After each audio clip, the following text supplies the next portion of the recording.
தூரமா இருந்த ஒரு காட்டுல ராணா குருவியும் சோனா குருவியும் ஒரு சின்ன வீட்டுல வாழ்ந்து வந்தாங்க. இதுல ராணா குருவி மரம் வெட்டுற வேலையை தொழிலா செஞ்சுக்கிட்டு இருந்தது. ராணா குருவி இப்படி மரத்தை வெட்டி கொண்டு வர மரக்கட்டைகளை வச்சு சோனா குருவி வீடு கட்டுற வேலையை பார்த்துக்கிட்டு இருந்தது. இதனால இவங்க ரெண்டு பேருக்கும் ஓரளவு வருமானம் வந்துகிட்டு இருந்தது. இவங்க ரெண்டு பேரும் பெரிய பணக்காரங்க இல்ல, இருந்தாலும் இருக்கிறத வச்சு சந்தோஷமா வாழ்ந்துகிட்டு வந்தாங்க. எந்த விஷயத்திலும் பேராசைப்பட மாட்டாங்க. ஒரு நாள் ராணா குருவியும் சோனா குருவியும் அவங்க கிட்ட இருந்த பழைய கோடாரி ஒண்ணு எடுத்துக்கிட்டு மரம் வெட்டுறதுக்காக காட்டுக்குள்ள போக தயாரானாங்க. அந்த சமயத்துல காலுக்காகவும் கோரிக்காகவும் அங்க வந்தாங்க.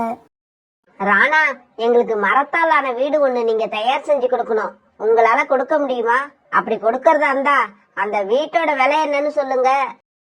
வீட்டுக்கான மரக்கட்டைகளை வெட்டி கொண்டு வர்ற செலவு 200, வீடு கட்டுறதுக்கான கூலி 500, மொத்தம் 700 ரூபாய் ஆகும். இங்க பாரு ராணா, 700 ரூபாய் இல்ல 800 ரூபாய் கூட வாங்கிக்க. ஆனா எங்களுக்கு வீடு கட்ட நீ கொண்டு வர மரக்கட்டைகள் நல்ல தரமானதா இருக்கணும். காலண்ணா, உங்களுக்கு எந்த சந்தேகமும் வேண்டாம். நாங்க இப்பதான் மரம் வெட்ட காட்டுக்குள்ள போலான்னு கிளம்புறோம். நீங்களும் எங்க கூடவே வாங்க. உங்களுக்கு எந்த மரம் பிடிச்சிருக்குன்னு சொல்லுங்க. அந்த மரத்தை வெட்டி அதுல உள்ள மரக்கட்டைகளை வச்சு உங்களுக்கு வீடு கட்டி கொடுக்கறோம். சோனா பேச்ச கேட்ட காலுக்காகவும் கோரிக்காகவும் அதுக்கு ஒத்துக்கிட்டாங்க. பிறகு ராணா குருவி, சோனா குருவி, காலுக்காகவும் கோரிக்காகவும் இவங்க 4 பேரும் காட்டுக்குள்ள பறந்து போனாங்க. இப்படி காட்டுக்குள்ள போன ராணா குருவி ஒரு நல்ல பெரிய மரத்தை காட்டி காலுக்காகத்துக்கிட்டையும் கோரிக்காகத்துக்கிட்டையும் இப்படி சொல்லுச்சு. காலு, கோரி, இந்த மரம் வீடு கட்டுறதுக்கான நல்ல தரமான மரம். உங்களுக்கு சம்மதம்னா சொல்லுங்க. இந்த மரத்தை வெட்டி இதுல இருந்து வர மரக்கட்டைகளை வச்சே வீடு கட்டலாம். காலுக்காக இப்படி சம்மதம் கொடுத்த உடனே ராணா குருவி அந்த மரத்தை வெட்ட ஆரம்பிச்சது. ராணா குருவி தன்னுடைய பழைய கொடாரிய வச்சு அந்த மரத்தை ஒரு வெட்டுதான் வெட்டியிருக்கோம். உடனே அந்த மரத்துக்குள்ள இருந்து யாரோ பேசுற சத்தம் கேட்டது. மரம் வெட்டியே, என்ன வெட்டாத. நான் ஒரு மந்திர மரம். இன்னும் நிறைய பறவைகளுக்கு நான் உதவ வேண்டி இருக்கு. அதனால என்ன வெட்டாத. உனக்கு தேவையானத கேளு. அதாவது உனக்கு தேவையானத மட்டும் கேளு, அத நான் தரேன். மரம் இப்படி பேசுறத கேட்டு அங்கிருந்த 4 பேருமே அதிர்ச்சி ஆனாங்க. காலுஜி, இந்த மரம் வெட்டுற பறவைகளுக்கு கிடைச்ச அதிர்ஷ்டத்தை பாத்தீங்களா? மரமே, எங்களுக்கு வேற எதுவும் தேவையில்ல.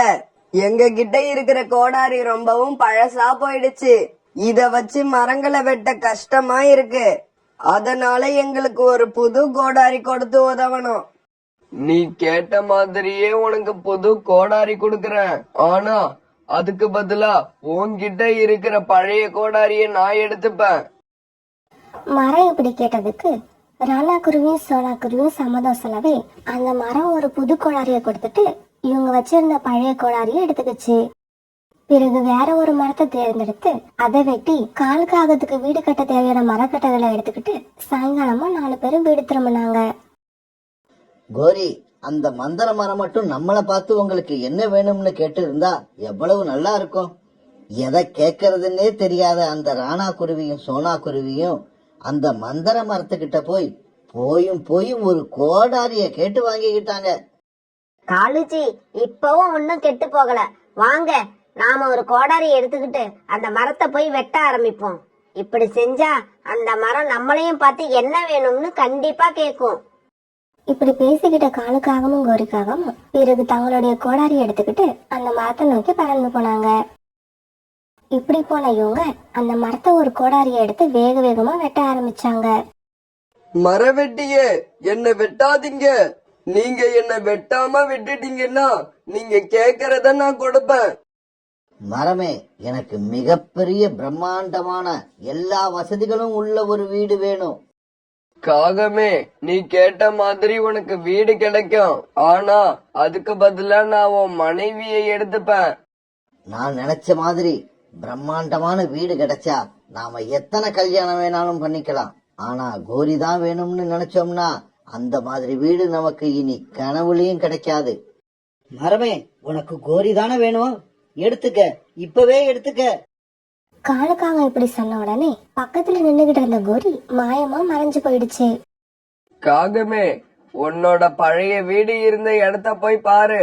அந்த இடத்துல நீ கேட்ட மாதிரியே பிரம்மாண்டமான புது வீடு ஒண்ணு உனக்காக காத்திருக்கு. தன்னோட வீடு இருந்த இடத்துக்கு வந்து பார்த்த காலுக்காகத்துக்கு ரொம்ப ஆச்சரியம். வாவ், என்ன மாதிரியான வீடு! இந்த மாதிரியான வீட்டை இதுவரைக்கும் நான் கனவுலையும் பார்த்ததில்ல. இந்த வீடு எனக்கு ரொம்பவும் பிடிச்சிருக்கு. இன்னும் கொஞ்ச நாள்ல அழகான பெண் காகமா பார்த்து கல்யாணம் பண்ணிக்கிட்டு இந்த வீட்டுல நிம்மதியா வாழ வேண்டியதுதான். இப்படியே சில நாட்கள் நகர்ந்துச்சு. பிறகு கொஞ்ச நாள் கழிச்சு காலுக்காக மறுபடியும் அந்த மரத்தை கோடாரி எடுத்துக்கிட்டு போய் வெட்ட ஆரம்பிச்சது. என்ன காகமே, மறுபடியும் வந்துட்டியா? என்ன வேணும் உனக்கு? எனக்கு ஒரு புது காரும் ஏராளமான தங்கமும் வைரங்களும் வேணும். கொடுக்கறேன், நீ கேட்டத கொடுக்கறேன். ஆனா அதுக்கு பதிலா உன் ரெக்கைகள் ரெண்டுத்தையும் எடுத்துப்பேன். ஏராளமான பணம், தங்கம், வைரம் எங்க வேணும்னாலும் போய் வர்றதுக்கு காரும் கிடைக்கிறப்ப இந்த ரெக்கைகள் இருந்தாலும் ஒண்ணுதான், இல்லாட்டியும் ஒண்ணுதான். எடுத்துக்க, என்னோட ரெக்கைகளை எடுத்துக்க. தங்கமும் வைரமும், அப்புறம் எங்க வேணாலும் பயணம் பண்றதுக்கு காரும் கிடைக்கிறப்ப என்னோட ரெக்கைகள் எனக்கு தேவையே இல்ல. பிறகு அந்த மரம் காலுக்காகத்துக்கு ஒரு பெரிய கஜானாவையும் ஒரு காரையும் கொடுத்தது. ஆனா காலுக்காகத்தோட ரெக்கைகள் இப்ப அதுகிட்டே இல்ல. பிறகு காலுக்காக தன்னோட கஜானாவையும் காரையும் எடுத்துக்கிட்டு அங்க இருந்து கிளம்பி தன்னோட வீட்டுக்கு போச்சு. இப்ப காலுக்காகவும் அங்க உள்ள காடுகள்லயே மிகப்பெரிய பணக்கார பறவையாயிடுச்சு. அரண்மனை மாதிரி பெரிய வீடு. பிறகு அந்த வீட்டுல தங்கத்தையும் வைரத்தையும் கொட்டி வைக்கிறதுக்குன்னே ஒரு ரூம். ரெக்கைகள் இல்லாம வாழலாம், ஆனா இந்த மாதிரி வீடு, காரு, கணக்கில்லாத தங்க வைரம் இதெல்லாம் இல்லாம தான் என்னால வாழ முடியாது. இப்படியே சில நாட்கள் நகர்ந்துச்சு. காலுக்காகம் தான் கல்யாணம் பண்ணிக்கிறதுக்காக எத்தனையோ பெண் காகங்களை பாத்துருச்சு. ஆனா காலுவோட மனசுக்கு யாருமே அழகா தெரியல. இவ்ளோ பெரிய வீடும் தங்கமும் வைரமும் இருந்தும் மனசுக்கு பிடிச்ச மாதிரி மனைவி கிடைக்கவே இல்ல. இதனால காலுக்காக மனசுக்குள்ள ரொம்பவும் வருத்தப்பட்டது. ஆமா, நான் ஏன் மனைவி கிடைக்கலையேன்னு இன்னும் வருத்தப்பட்டுகிட்டு இருக்கேன். என்ன மாதிரி பைத்தியம் யாருமே இருக்க முடியாது. இதோ இப்பவே அந்த மந்திர மரத்துக்கிட்ட போறேன். உலகத்திலேயே மிக அழகான மனைவி வேணும்னு அதுகிட்டயே கேட்டு வாங்கிக்கிறேன். இப்படி நினைச்ச காலுக்காகவும் பிறகு அந்த மந்திர மரத்துக்கிட்ட போச்சு. காகமே, மறுபடியும் உனக்கு என்ன பிரச்சனை? இன்னும் என்னதான் வேணும் உனக்கு? உலகத்திலேயே மிக அழகான பெண் காகம் எனக்கு மனைவியா வரணும். அதுதான் என்னோட ஆசை. காகமே, நான் உனக்கு அதையும் கொடுக்கறேன். ஆனா அதுக்கும் பதிலா எனக்கு உன்னுடைய கால்கள் தேவைப்படுது. எடுத்துக்க, என்னோட கால்களை எடுத்துக்க. அழகான மனைவி, அரண்மனை மாதிரி வீடு, அப்புறம் எண்ண முடியாத அளவுக்கு தங்கமும் வைரமும் இருக்கு. அதனால எனக்கு இந்த கால்கள் தேவையே இல்லை. காலுக்காக இப்படி சொன்ன உடனே அந்த மரம் ஒரு அழகான பெண் காகத்தை காலுக்காகத்துக்கு மனைவியா கொடுத்தது. ஆனா அதுக்கு பதிலா காலுக்காகத்தோட கால்களை எடுத்துக்கிச்சு. அழகான மனைவியே, நான் என்னுடைய கால்களை கொடுத்து ஒன்ன வாங்கி இருக்கேன். என்ன சீக்கிரமா அந்த கார்ல உட்கார வை. ஒண்ணுனா இந்த காட்டுலயே பெரிய அரண்மனை மாதிரி உள்ள நம்ம வீட்டுக்கு அழைச்சுக்கிட்டு போறேன். பிறகு அந்த பெண் காகம் காலுக்காகத்தை கார்ல உட்கார வைக்க காலுக்காகம் காரை ஓட்டிக்கிட்டு தன்னோட வீட்டுக்கு போச்சு. பெண் காகமே, மாளிகை மாதிரி இருக்கிற இந்த வீட்டை பாரு. இந்த வீட்டுல கொட்டி கிடக்கிற தங்கங்களையும் வைரங்களையும் பாரு. இதையெல்லாம் பார்த்து சந்தோஷப்படாம ஏன் இன்னும் உன் முகம் வருத்தமாவே இருக்கு? இந்த மாதிரியான வசதி எல்லாம் கிடைக்கிறதுக்காக நீங்க உங்களோட ரெக்கைகள், கால்கள், உங்க மனைவி எல்லாரையும் இழந்திருக்கீங்க. இந்த மாதிரி வாழ்க்கை வாழறதுக்கு உங்களை தவிர வேற யாருமே விரும்ப மாட்டாங்க. ஏன், எனக்கு என்ன குறைச்ச? உலகத்துல யார்கிட்டயும் இல்லாத எல்லா வசதியும் என்கிட்ட இருக்கு. வேலை செய்யறதுக்கு வேலைக்காரங்க இருக்காங்க. எங்க வேணாலும் போயிட்டு வர்றதுக்கு என்கிட்ட கார் இருக்கு. பாக்குறதுக்கு கண்ணுக்கு அழகான மனைவி நீ இருக்க. இதுக்கப்புறம் ஒரு மனுஷனுக்கு என்னதான் வேணும்? ஆமா, வேணும் தான். எனக்கு இன்னும் ஒன்னே ஒண்ணு வேணும். அது மட்டும் கிடைச்சிருச்சுன்னா அதுக்கப்புறம் நான் வேற எதுக்குமே ஆசைப்பட மாட்டேன். இப்படியே சில நாட்கள் நகர்ந்துச்சு. பிங்கி, பிங்கி, சீக்கிரமா என்ன தூக்கி அந்த கார்ல உட்கார வை. நாம அந்த மந்திர மரத்துக்கிட்ட போகணும். காலுக்காக சொன்னபடியே பிங்கி காலுக்காகத்தை தூக்கி கார்ல உட்கார வச்சது. பிறகு காலுக்காக தன்னோட மனைவியை அழைச்சுக்கிட்டு காட்டுக்குள்ள இருந்த அந்த மந்திர மரத்துக்கிட்ட போச்சு. காகமே, மறுபடியும் எதுக்கு இங்க வந்த? எனக்கு பதிலா கொடுக்கறதுக்கு உன்கிட்ட எதுவுமே இல்லைன்னு நினைக்கிறேன். மந்திர மரமே, அப்படி சொல்லாத. இப்ப மட்டும் நான் கேக்குறத கொடு, அதுக்கப்புறம் நான் உன்கிட்ட வரவே மாட்டேன். இதுதான் என்னோட கடைசி ஆசை. சொல்லு, இந்த நிலைமையில நீ இன்னும் எதுக்கு ஆசைப்படுற? மந்திர மரமே, எனக்கு சாவே இல்லாத வாழ்க்கை வேணும். ஆமா, எனக்கு மரணமே இருக்க கூடாது. இதுக்கு பதிலா நீ எதை கேட்டாலும் நான் கொடுக்கறேன். சரி, நீ கேட்டதை நான் கொடுக்கறேன். ஆனா அதுக்கும் பதிலா உன்னோட கண்கள் எனக்கு வேணும். மந்திர மரம் இப்படி கேட்டதுக்கு அந்த பேராசை பிடிச்ச காகம் என்ன தெரியுமா சொல்லுச்சு? எடுத்துக்க, என்னோட கண்களை எடுத்துக்க. என்னோட கண்கள் தானே வேணும், தாராளமா எடுத்துக்க. ஆனா நான் கேட்ட மாதிரி மரணமே இல்லாத வாழ்க்கையை எனக்கு கொடு. என்ன வழி நடத்தி அழைச்சுக்கிட்டு போக அழகான மனைவி என்கிட்ட இருக்கா. மத்தபடி வாழ்க்கைய சந்தோஷமா வாழ தேவையான எல்லா வசதிகளும் சௌரியங்களும் என்கிட்ட இருக்கு. காலுக்காக இப்படி சொன்ன உடனே காலுக்காக கேட்ட மாதிரியே மரணமே இல்லாத வாழ்க்கைய காலுக்காகத்துக்கு அந்த மரம் கொடுத்தது. பிறகு காலுக்காகத்தை கார்ல உட்கார வச்சு அதோட மனைவி பிங்கிக்காகவும் அதை வீட்டுக்கு அழைச்சிட்டு வந்தது. முடியாது, என்னால உங்கள மாதிரி ஒரு காகத்து கூட என்னால வாழவே முடியாது. உட்காரத்துக்கும் நடக்கிறதுக்கும் உங்ககிட்ட கால்கள் இல்ல, பறக்கிறதுக்கும் ரெக்கைகள் இல்ல, பாக்கறதுக்கு கண்கள் கூட இல்ல. உங்களை பார்த்தாலே எனக்கு அருவருப்பா இருக்கு. இந்த நிலைமையில உங்க கூட நான் எப்படி வாழ முடியும்? பிங்கி, நீ அப்படி சொல்லக்கூடாது. நீ இப்படி முடிவு பண்ணுனா இந்த வீடு, போக வர காரு, நினைச்சபடி வாழ வசதியான வாழ்க்கை, இது எல்லாத்தையும் நீ இழக்க வேண்டி வரும். காகமே, நீ இப்படி சொன்ன எதையுமே நான் இழக்க போறது இல்ல. அதுக்கு பதிலா ஒன்னதான் நான் இந்த வீட்டை விட்டு வெளியே அனுப்ப போறேன். அதுக்கப்புறம் என்னோட மனசுக்கு பிடிச்ச காகத்தை கல்யாணம் பண்ணிக்கிட்டு இந்த வீட்டுல நான் சந்தோஷமா வாழ்வேன். இப்படி சொன்ன பிங்கிக்காகவும் பிறகு தன்னுடைய வேலையாட்களை கூப்பிட்டுச்சு. இதோ இந்த அருவருப்பான காகத்தை தூக்கிட்டு போய் தூரமா உள்ள ஏதோ ஒரு காட்டுல போட்டுட்டு வந்துருங்க. பிங்கிக்காக சொன்ன மாதிரியே அவங்க காலுக்காக தூக்கி கொண்டு போய் தூரமா உள்ள ஒரு காட்டுல போட்டுட்டு வந்துட்டாங்க. இப்ப காலுக்காகத்துக்கிட்ட நடக்கிறதுக்கு கால்கள் இல்ல, பறக்கிறதுக்கு ரெக்கைகள் இல்ல, பாக்குறதுக்கு கண்கள் இல்ல, உதவி செய்ய கூட பக்கத்துல யாருமே இல்ல. ஆனா இப்ப அதுகிட்ட மரணமே இல்லாத வாழ்க்கை மட்டும்தான் இருந்தது.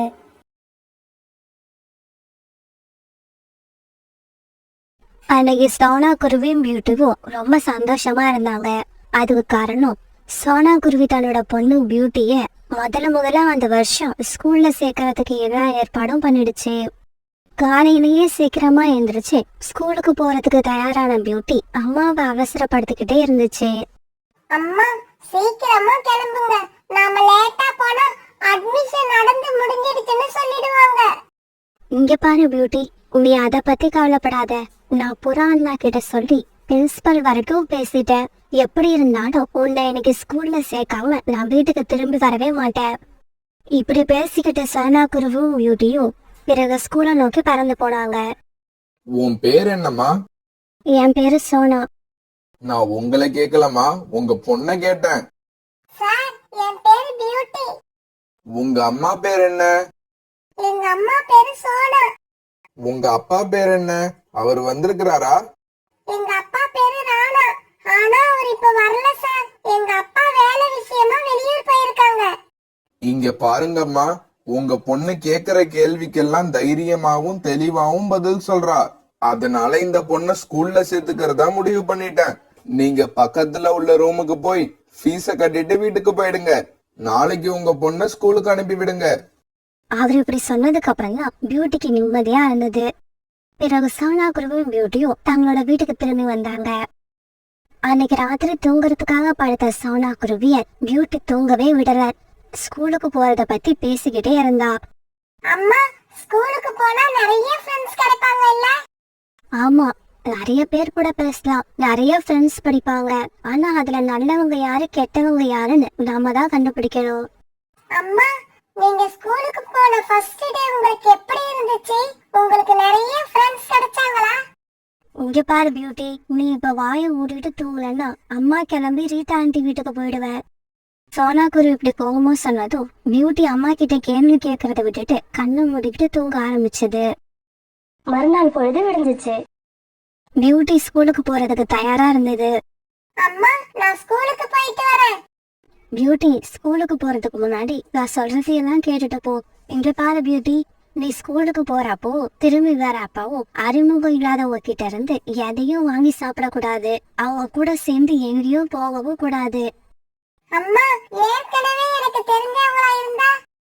ஏற்கனவே உனக்கு தெரிஞ்சவங்களா இருந்தா கூட வழியில எதை கொடுத்தாலும் வாங்கி சாப்பிடவும் கூடாது. அவங்க கூட எங்கேயும் போகவும் கூடாது. உனக்கு ஒரு விஷயம் தெரியுமா?